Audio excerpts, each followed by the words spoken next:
Hello and welcome back to White Lines Football. Lewis here today. We are here for another podcast. We are joined by Nicó Morales. How you doing? I'm doing good. How about yourself? I'm not bad, thanks. And of course, Ashley Allen. How you doing? I'm good, thank you. I'm good. Good. So basically today I was just going to sort of start off with talk about the Premier League. We're coming to the end of the season. Obviously, title you could say more or less decided now with Chelsea that 7-point lead, 3 games left for Spurs. But of course, at the top four, people still battling away. So you've got Liverpool on 70 points, City on 69, United on 65 and Arsenal on 63 with, of course, games in hand. So, Nicó, I just wanted to come to you. What are your thoughts on sort of who's best placed for the top 4 out of those 4 teams? Who's got the best place, you said? Yeah, who's sort of best placed to make top 4 at the end of the season? Well, obviously, Tottenham's definitely... Tottenham and Chelsea are a foregone conclusion. But it's really, I guess, between the 3 bigger teams left, which is Manchester United, Liverpool, and Manchester City. I think Arsenal's pretty much out of the debate, although people are making a case for them. Yeah. And with sort of the recent result for Manchester United, they didn't do themselves any sort of justice in making themselves a case for top 4. So I think Liverpool and Manchester City are honestly the best poised for top 4. It's just really about Liverpool getting past these smaller teams. Something I've wrote about or written about as well is sort of Jurgen Klopp's tactics and his, I guess, inability to get around the teams that people feel like they should be beating. So yeah, I guess that's a long answer to a short question. I feel like City and Liverpool are best poised for top 4. Yeah. What do you think about Ash then? You think the same sort of thing? Yeah, I totally agree. Arsenal, I wouldn't write them out because they've got their games in hand, of course, but they've got some tricky games. Stoke away's tough. They've got to play Chelsea, I think, as well. If Liverpool come through West Ham, I think they'll get top 4. And I can't see City dropping any points, or many points. Yeah. So, City, I think. I thought, of course, looking at United after that loss against Arsenal the other day, and I saw a stat that they've scored 0 goals away to top 6 sides this season, which is a bit poor. Do you sort of, Nicó, think that they've got all their eggs in the Europa League basket now, really? Yeah, I think it's sort of a weird thing to put all your eggs in a cup competition basket, I guess, to some extent, because it's such a low probability of that happening. I've had people, discuss with me on Twitter about how, it's more likely, and I understand it. It is more likely. I think if you look to criticize Manchester United, look at them from a business perspective as well as a cup perspective, they're by far and away the most well-endowed club in that competition. So, many people assume that they should and will be winning the Europa League, but we can't forget, football's a game of randomness and a game of variance, and anything can happen in a one-leg final. That's the difficulty of it. So putting all your eggs in sort of that Europa League basket is a difficult thing to do. I think Jose Mourinho still needs to evolve his tactics because, had they won their most recent game against Arsenal, which was definitely winnable, they would have put it sort of in their own realm of possibility to make that top 4. So yeah, I think it's very weird to put your hopes and dreams on because if you look at Manchester United as a club, like they have to have Champions League football or they have to sign a huge player in the summer. It's one or the other to keep themselves relevant. So it's weird. Yeah, for sure. I also think because obviously looking like they're going to have Ajax in the final now, they're no push either side. Of course, they've got the likes of Klaassen, Traore, Kluivert, and people like that. And I think, like you said, in a one-legged final, anything can happen. Obviously, we saw in last year's Europa League final, Liverpool against Sevilla, we saw a game of 2 halves, and Liverpool sort of ultimately came undone in the end there. And do you think, Nicó, that he's sort of a bit Mourinho's given up too easily? Do you think they could have pushed on further? Because obviously they went on that unbeaten run, didn't they? But too many draws, that sort of thing. Do you think they could have pushed on and really reached top 4 if they did go for it rather than settling for Europa League? I don't think they necessarily settled, but I understand what you're saying.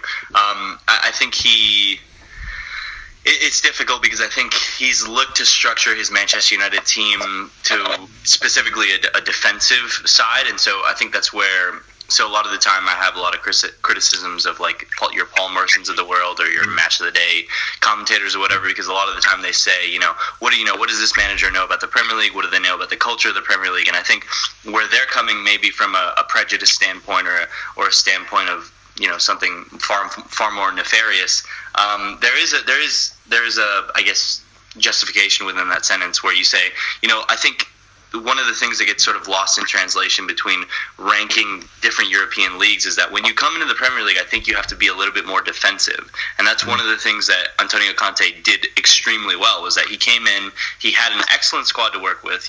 That's one thing that I think people don't touch on enough, is that, this was a title-winning side just a season or two ago. Yeah. And then he based a lot of what they do on N'Golo Kante's ability to win the ball in areas that teams should never be losing the ball. The center of the field. A lot of people put N'Golo Kante down to a defensive midfielder, and he's really more of a defensive attacker, if that makes any sense. So he presses the ball and wins the ball in areas where it's very easy for Chelsea to break, and they do that very well. So I think Antonio Conte's done that well. I think Jose Mourinho has tried to take a defensive approach and take a safer approach, because that's what he's known and that's what's gotten him success. But at the same time, he didn't have all the pieces to the puzzle, because Paul Pogba, despite not necessarily the palpable goals and assists maybe missing in his game, he's done very well this season, but there are other players.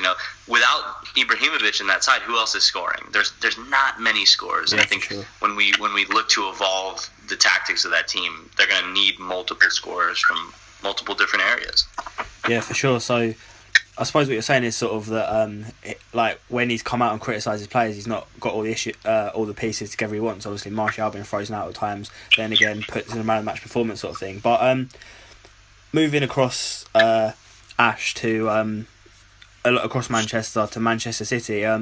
Obviously, Pep Guardiola's first season looked like they were going to run away with it at the start of the season. I think they got a lot of points from the first 10 games, something like that. But obviously, his first season with no trophy. Do you think he's gone wrong? I mean, I've seen some of your tweets about that, but what sort of areas do you think he's gone wrong? Do you think he's underestimated the Premier League, or that sort of thing?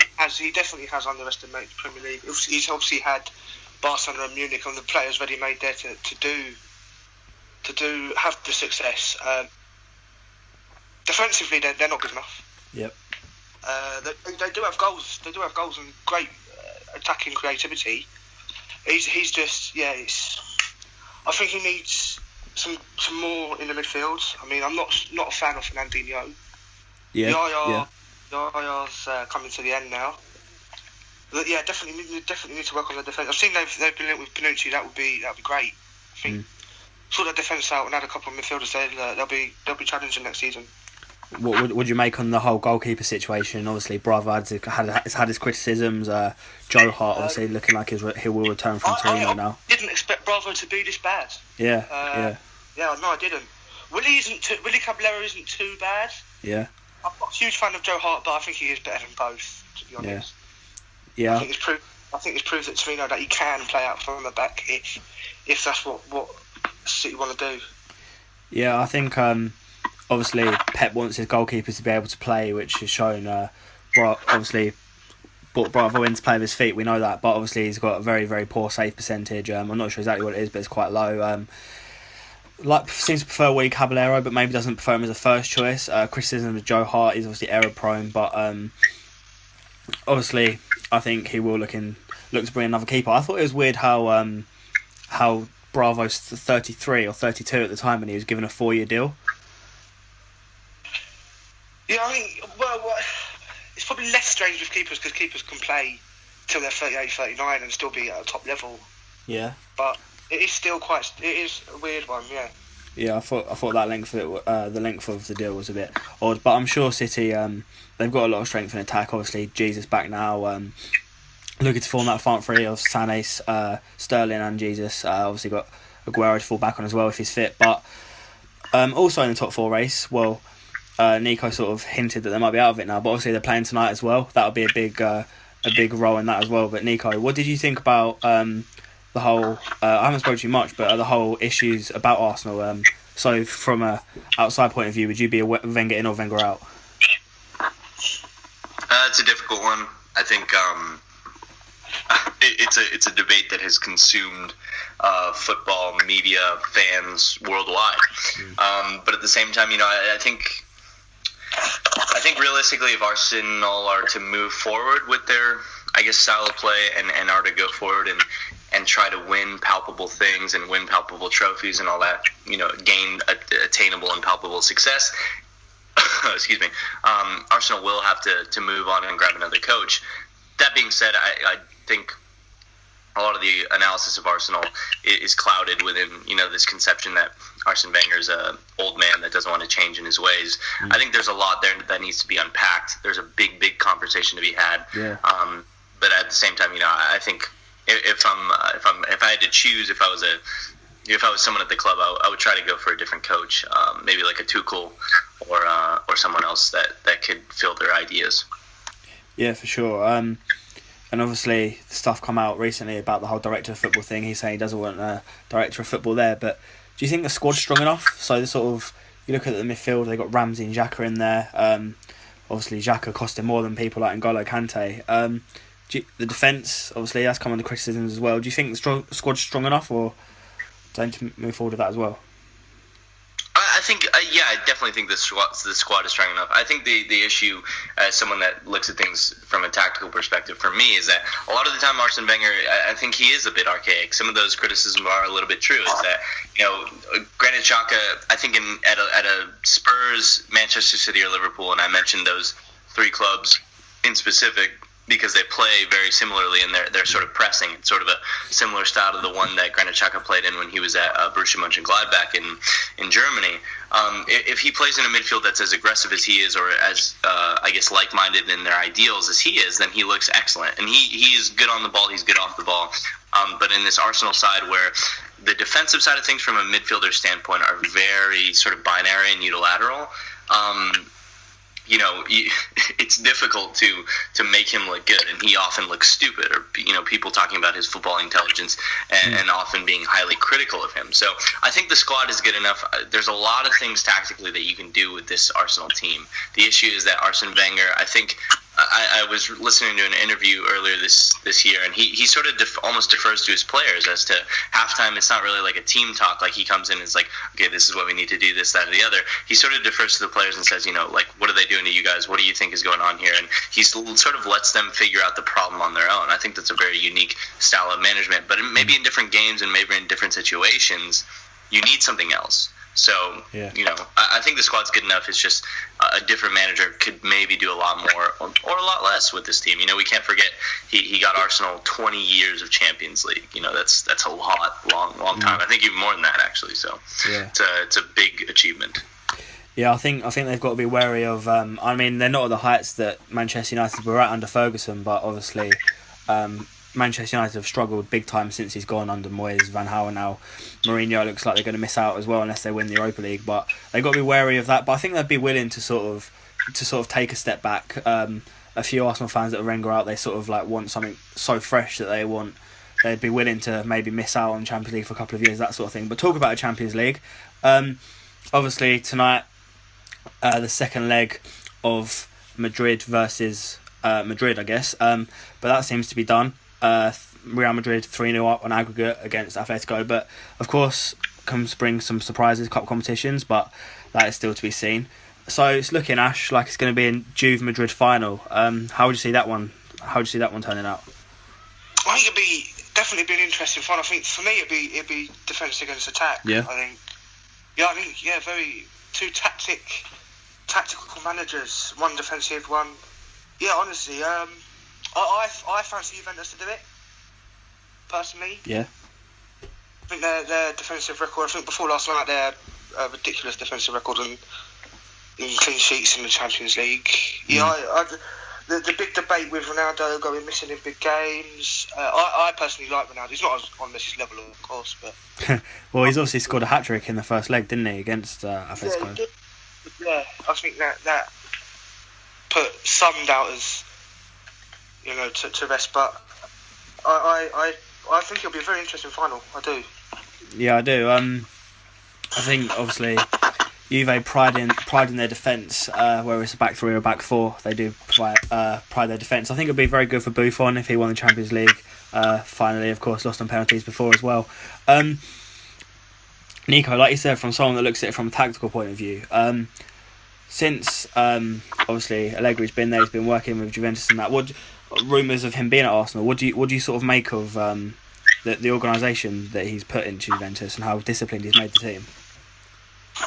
Well, yeah, I actually did something on Allegri specifically and his time at Juventus, and I think he's done one of the most difficult things that you have to do as a manager, which is he arrived at Juventus post Antonio Conte, and Antonio Conte took that club, and Juventus, I think in the past were historically a big club in Italy, and then they sort of fell by the wayside because of the Calciopoli scandal, and they were relegated to the second division, and then they were brought, sort of back 6th or 7th in the league, and then when Antonio Conte got there, he brought them back to that elitism that they were, I guess, used to, or at least expectant of as Juventus people.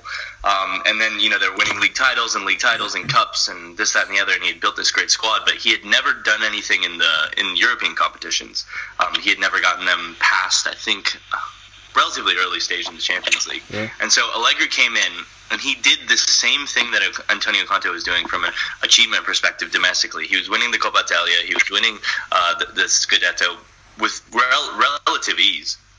Yeah. And then he also advanced them in a Champions League perspective. So he's done something that's incredibly it's incredibly difficult, but it's not just from a defensive perspective. It's about sort of this fluid state of pragmatism is how I worded it in my article, which is it's not just defensive football. It's when he faces the lower sides, he can play a juego de posición, or he can do things off the ball and demand a lot of his players. And then when they play against a Barcelona or a Real Madrid per se, they can press them and be defensively solid and all these other things. So, I think whereas as in the past we may have only seen defensive football as pragmatic, because the worst that can happen to you when you're purely defensive and not conceding goals is you can draw or you can go to penalties or whatever. It's about sort of adapting to the situation, and I think Allegri does that extremely well. I think he'll do that in the final. I would put my money on Juventus. Yeah. So if Allegri was to win the Champions League with Juventus, obviously Serie A wrapped up, and they're looking at a dominant league. I suppose the aspirations for Juventus is to sort of try and win that Champions League. They got to the final a few years ago against Barcelona. Would Allegri want to make the step to Arsenal, do you think? If he sort of reached the top with Juventus, would he want to step back down to Arsenal? Would he look at it as a project, or would he want to carry on there, do you think? Well, I think you highlighted it brilliantly there. The question, the answer to the question is sort of in the answer. It's why would he go from a fantastic job at Juventus? And I'm not saying he has expressed, I think in interviews with Bandini, in the Guardian and stuff like that, he has expressed interest in trying to go to England, because it is a unique league in and of itself, and it's difficult to win, and it has its own little nuances and quirks that are different from Italy and other places. But it would be a huge step down. I mean, he's going from winning almost putting the treble on each and every year to Arsenal, which there's a lot to be said about Arsenal. They're a big club. There's a lot of things that you can do with them, but also there's 6 teams that have at least the basis. Maybe at different portions of the year they take themselves out of the title race and take themselves out of contention for certain trophies, but there's 6 teams in England that have the ability to challenge for the title the majority of the time. So it would be, I think, if Allegri came to the Premier League, it would be a golden age for Premier League managers or the Premier League in general, because we'd have all of the best managers in the world in one league, and that would be fantastic. Yeah, definitely would. I mean, he might see it as a challenge sort of thing. Maybe that's what Conte saw at Chelsea to get him back to the top. But I was also interested to know your thoughts on the offensive side of Juve. So Mandzukic, Dybala, Higuain's obviously. Higuain's come under criticisms of his weight, his price tag sort of thing, but he scored goals, hasn't he? Yeah, he's very good, and I think this it's difficult because I do a little bit of work in analytics as well. It's difficult because people that try to make the argument that he's a choker or whatever in certain finals, there's a difficult argument to be made about that, but at the same time, you can sort of, I think when you build an idea in your head, you're sort of primed to see what you want to see. So in certain games, where he might miss a goal or he might miss a chance that someone deems to be an easy one, which is a whole different ball of earwax, then you sort of build this idea in your head that you're correct, and the narrative that you want to imply is the right one. But at the same time, I think he does very well. You know, we're talking about a guy that evened the record for most goals in Serie A last season, with a bicycle kick being his last goal and a brace in his last game. Yeah. And that's a record that many consider to be the greatest player of all time, and Diego Maradona achieved, which is 36 goals in Serie A. So he's a fantastic, fantastic player. So I think there's a lot Juventus can do going forward to hurt Real Madrid. And it's not just through him; it's also through Dybala and maybe Mandzukic. You know, Mandzukic is playing a left wing back, almost forward role in a variety of games. So they have a lot of offensive options. Yeah, one of those offensive options, Ash, is Juan Cuadrado, who's joined Juventus, obviously on loan from Chelsea. He's a good player. He's played at wing back. He's played on the wing and sort of thing. Do you think he'd have a future under Chelsea, under Conte at Chelsea at all? Definitely. You see what he's done with Moses. You know, he wasn't really a wing back before this season, and look how well he's done. I think Cuadrado could definitely have a future under Conte at Chelsea in that wing back role. Do you think he'd? Obviously, he said about Moses, he wasn't a wing back. His Chelsea career looked to be over, and Conte sort of moulded him into a wing back. Do you think he's done that because of what he had there, or do you think he's done that because of what he saw in Moses? Do you think he'd prefer Cuadrado to Moses at all, or it's good to have both options, I suppose?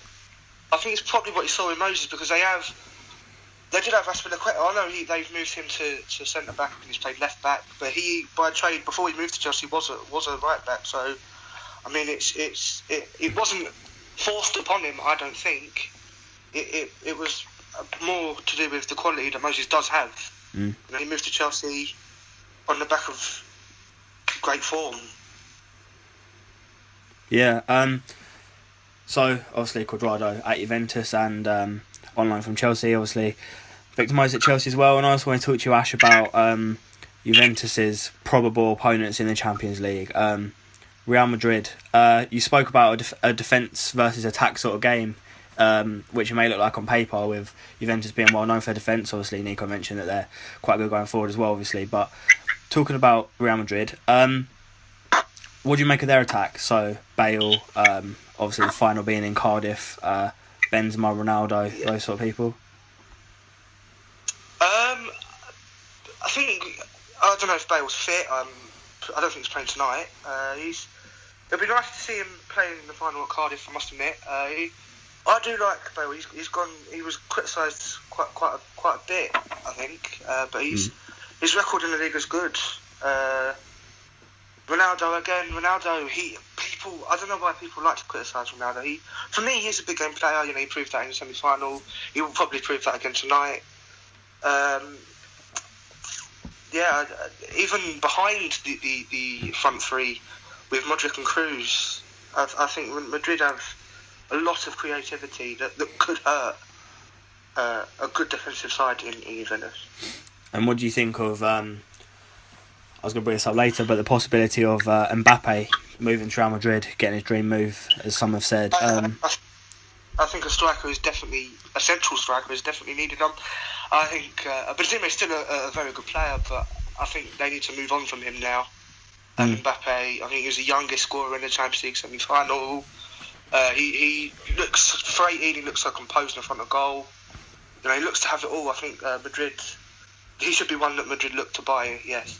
Yeah, I'm assuming he would move to the left-hand side of that front three, so would you see Ronaldo moving to central striker? I think that's the only viable option. I think Mbappe can move into the left side, and obviously Ronaldo, we know, can play central. I think I'd prefer to see Mbappe central and Ronaldo wide, but either way, I think it will work. Yeah, Nicó, what sort of price do you think would you stick on Mbappe at the minute? Obviously, only 18 still, but pipped for big things. He's torn apart the French league this season. What sort of price do you think any club really would have to pay if they were to get him? Probably. This is coming as an obvious answer, but a pretty high one. Somewhere around maybe because we're hyping him up to be this great person, and he is. The thing about young players like him is that oftentimes maybe with the Raheem Sterling, with an Isco, I'm talking about previous Golden Boy winners, I think the award is called, is that they show a lot of signs of potential. They have a good piece of skill in a big game, or they create a chance that maybe isn't eventually scored. But with Mbappe, he has the statistics to back up what he's talking about, or at least what other people are saying of him, which is he scored a lot of goals, he's had a lot of assists. The thing with it is there's not that many teams for me out there right now that A, would be able to afford it, that B, would fit into their team, and those are basically the main two concerns, because like you were saying, I think his more natural role would be on the left-hand side, and the last manager that tried to move Ronaldo off his preferred left-hand position, even though he is probably better as a central striker, as a number 9, as he moves on in age, was Rafa Benitez, and him doing that unsettled the entire team. He tried to make Gareth Bale the central part of that. So if he's going to be played as a central man, it's not really going to make a lot of sense, because you have to give him time, you have to give him room, you have to give him space to dribble. So really the left side, if he's going to Real Madrid, which is one of the few clubs that can actually afford him, would make the most sense. Yeah. Do you think he'll go then in summer, or do you think he's got another season at Monaco under him? No, I think he'll stay for at least one more season, because I think that's what's best for him in his development, honestly. And like I said, there's not a whole lot of space for him at Madrid right now, and he probably doesn't want to be a bench warmer. And I can't imagine, unless we see another Manchester United dominated summer where they make $120 million bid for this kid. Yeah. Unless they go for him, I don't see him moving. Yeah, I feel like Mourinho would probably make him into a left wing back in no time. But how do you see Ligue 1 planning out then with Monaco in such good form? I mean, it was sort of unpredicted at the start of the season. Thought PSG were going to tear it up again, but Monaco have come forward, as well as other teams like Nice, those sort of people.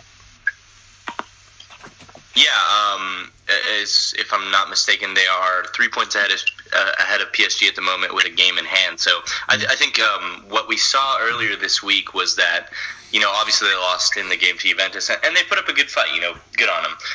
But in the game against Nancy this past weekend, he played a starting squad basically. He didn't rest anyone, so he wasn't really trying to go for that Champions League title, or not Champions League final. I mean, you were 2-0 down to an excellent Juventus team. The reality of the situation is that they probably weren't going through. So I think there was a focus on the league there, and I think that's a very good thing. Oftentimes we see excellent teams, like, for example, this Napoli team of this year, which has been fantastic, not win any titles.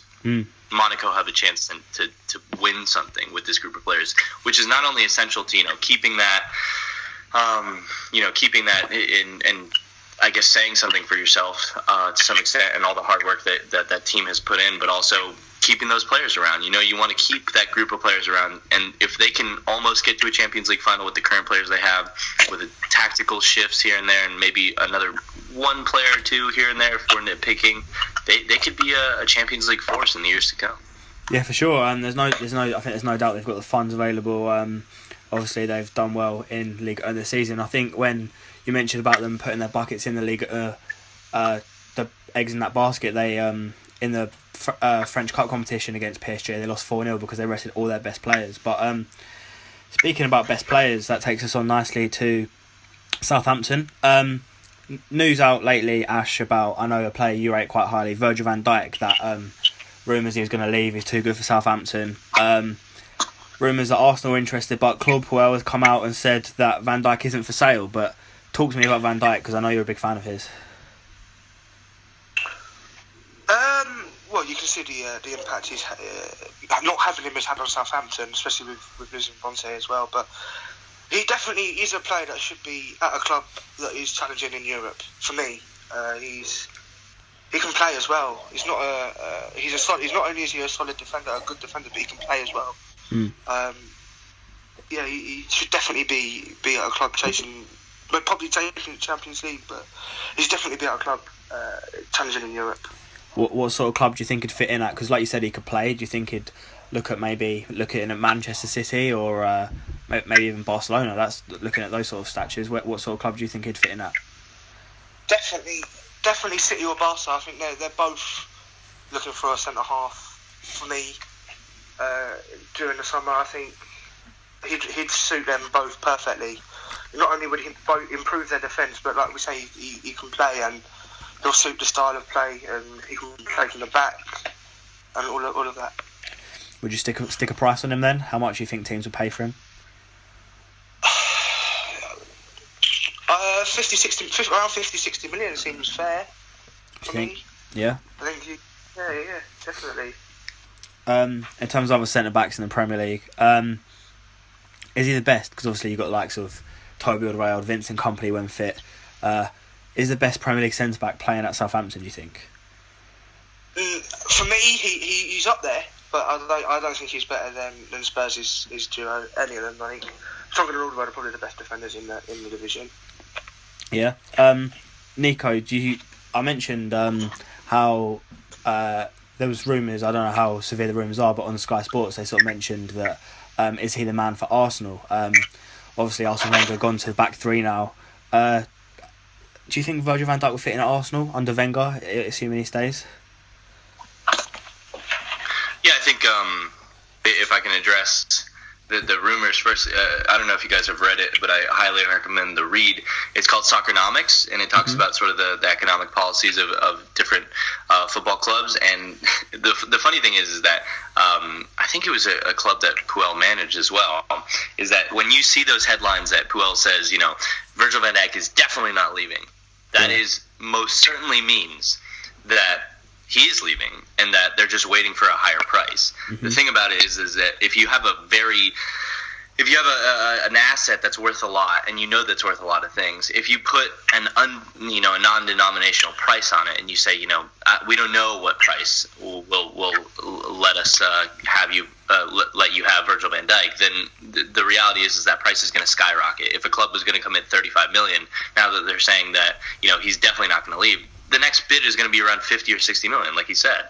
And so I think that's part of it, is that you can't necessarily read into these things. A lot of these things are sort of financial, tactical maneuvers. But at the same time, I think we also have to look at Virgil van Dijk is someone that I think is very good. He's a physical specimen. He seems to have some footballing intelligence, a very high footballing intelligence. He's good with his feet. He has all the qualities that you would want in a center back. I think what we have to look at, if we're going to try to analyze this in the most objective way, is the criticism that a lot of people make of central defenders, especially in the Premier League, which is, if you look at the way Liverpool play, Dejan Lovren, when he was at Southampton, looked like a very, very good defender. Callum Chambers looked like a very, very good defender. All these central defenders that were at Southampton looked very, very of a very high quality, and the reason for that is because the system protected them. The best defensive systems in the world, like Jose Mourinho's right now, that they rarely ever concede.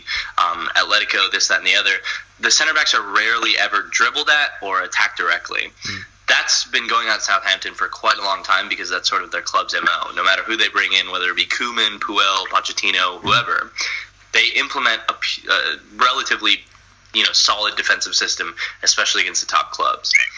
If Virgil van Dijk goes to a team where the same system isn't happening, we can't forget that he has strengths, he has things that are good about him, but no center back looks very, very good in a system that directly exposes them, like in Manchester City, like a Liverpool, like other teams that like to press high and push a lot of players forward. So, if there's an immediate change in his style of play, or at least his form or his perceived form, if he is to move to a club like that, then we can't forget that. So obviously Southampton regularly play with the back four, but Arsenal recently opted to play for the back three. I mean, there's been some pros and cons reported of the system, the back three. They're playing it again tonight, actually, against Southampton. But you said he might not fit in the systems. Do you think he'd fit into a back three well, or do you think he'd sort of be in the middle or to the side of the three if he was to slip in there? Yeah, sorry, I completely ignored your question there. Yeah, I think he would fit in well there. I think Koscielny is often someone that's left alone in a lot of situations, but at the same time, I think they've got the pieces that they want, because they don't really, Arsenal try to be frugal in the market, because the market is a difficult place, and as a top team, as a top tier team, you're often getting ripped off. That's the reality of the situation, especially with the inflated market. So I don't think he would go there, but I think he would fit in well. Yeah, I think he would fit in well at Manchester City or Liverpool, but we'll see where he goes. Yeah, we will.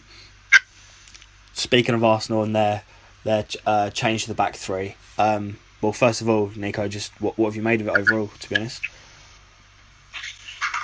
To be honest with you, in the Manchester United game, I know Arsenal won that game relatively comfortably because Manchester United yet again failed to create a lot going forward.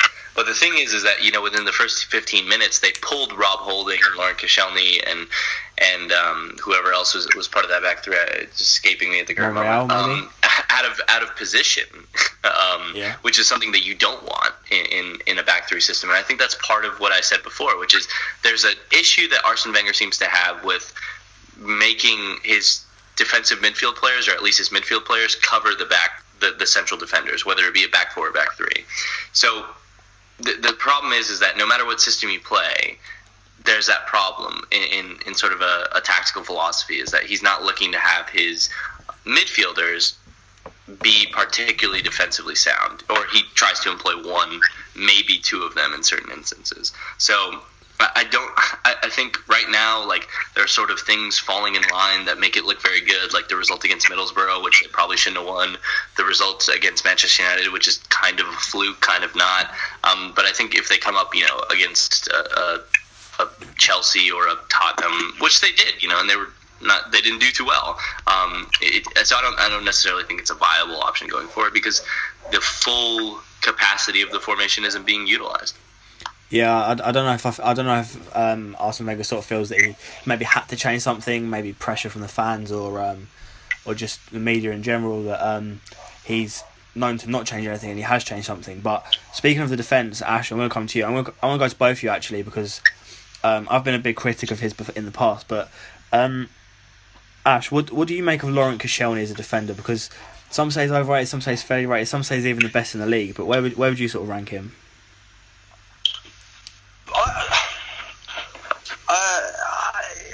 He's a difficult one.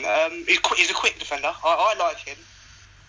Positionally, not great, but I mean, he can improve on that. He can be coached on that.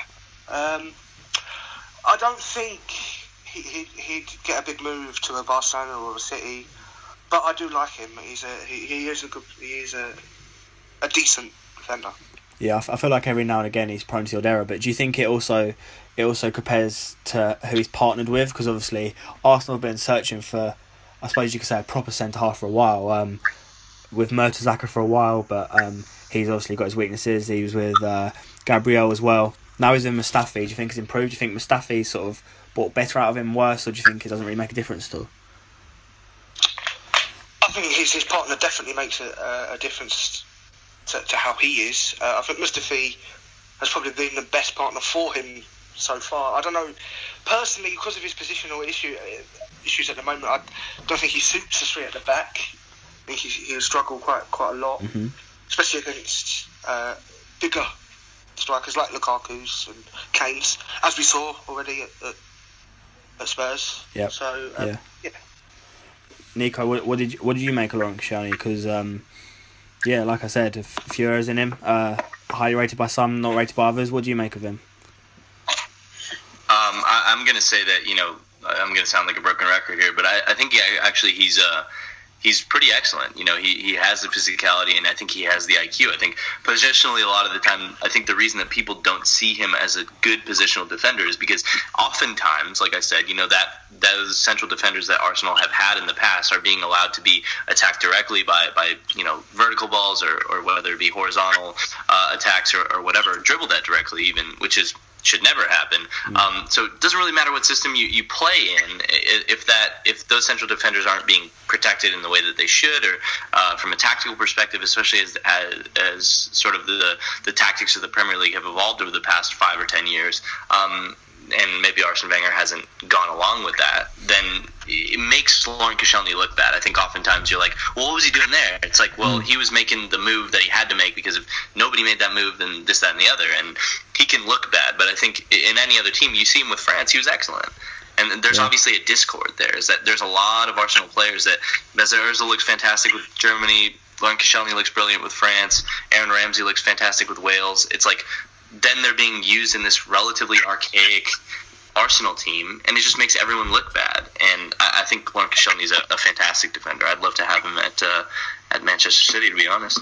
Yeah, I feel that we should sort of link that to I know it's kind of a bit off topic, but would you link that to the England squad sort of thing? So people, obviously traditionally, people said, oh, there's a lot of good club players, but they don't come together to play well for England. Obviously, I think when Lampard and Gerrard were operating together and they both played out of their favoured position and it didn't work out, that sort of thing.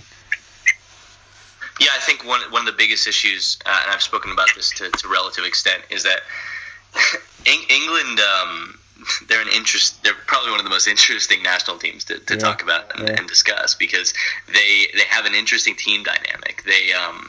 It seems to be almost like a lot of people at the FA are more concerned, like, okay, well, we've chosen this many Liverpool players, so that means we have to choose this many Manchester United players, and we've chosen this many Arsenal players, so we have to choose this many Tottenham players. It's almost like a popularity contest, when it should be. I think a perfect contrast to that is sort of an example of Italy at Euro 2016. He bought Giaccherini, which was a Sunderland reject. He had Adair, which hadn't scored a goal in that calendar year. And look how far they got in the competition. They were excellent. And that's because he brought the best group of people as opposed to the best 23 people that, in people's mind. And that was the thing. It's about choosing the best team and not the best group of individuals. I think that's one sort of dynamic to the situation. I also have done a study myself, and if you look at the majority of the time, and this has changed sort of slightly recently, but it's still relatively the same, there's only one player currently in, I guess, what you would consider to be the England national team selection that plays outside of England or has played outside of England. That's absolutely absurd. There's so many things that you can learn from Italy or Spain or France or Germany, all these different leagues from a footballing perspective, footballing IQ, that you don't get in England because the style is going to be the same. Yeah. If you have a bunch of different players from a bunch of different countries and a bunch of different leagues, then you can incorporate all those ideas into one, and you're really just not seeing that with England. I think that's oftentimes why they fail. Yeah, I think that obviously I'm assuming the one person you're talking about there is Joe Hart. Is that the one person that's playing outside of England? Yeah, I think the only two people that have played to an extent for a considerable period of time outside of the Premier League are currently Joe Hart and Eric Dyer, because Eric Dyer spent, I think, a year or two at Sporting Lisbon learning how to play. Yeah, I think going back to your point about choosing the best group of players, that's also represented in Italy's defensive side. So the back three when Conte was there over the Euro period were all from Juventus, and they obviously very, very strong defensively. But England, I think they've got a lot of thinking to do. They've gone to the back three against Germany. That sort of worked okay. Also, I'm going to chuck in there quickly, Ash. You might know I'm a fan of Ben Gibson. Middlesbrough relegated now, of course. He said he wants to leave the club. Do you think Ben Gibson could be off to a Champions League club, maybe? He certainly should be back in the Premier League. That's for sure. He's for 24 years old. He's got a good. His leadership's brilliant. Yep. He's solid, and he's got a good reading of the game for someone quite young. Very good on the ball. Champions League, probably a bit too high, too far, but definitely back in the Premier League. Yeah, for sure. I just want to try that in there, but I think that takes us to the end. So thanks both for coming on. Really, really appreciated. Nicó, where can people find you? Because you've very, very kind of you to come on here. I know, it was a pleasure. I'm glad you had me on. I'm always happy to do this sort of thing. It's good to chat with different people, different perspectives. They can find me on Twitter at Nicó_O Morales. That's really like I work across a variety of mediums, so that's the best place to keep up with all my work if you want to. So that's Nicó_O Morales. Nice one. And Ash, people, where can they find you? Usually I'm on Twitter quite a bit. It's like _Ash _94 loads of underscores. So. Okay, nice one. So I hope you enjoyed. Nice to have some new people on, and it'd be nice to have you both back on again at some point. Thank you both for coming on. I hope you enjoyed. Please like, subscribe, comment down below, and share around. And thank you very much for listening. Goodbye.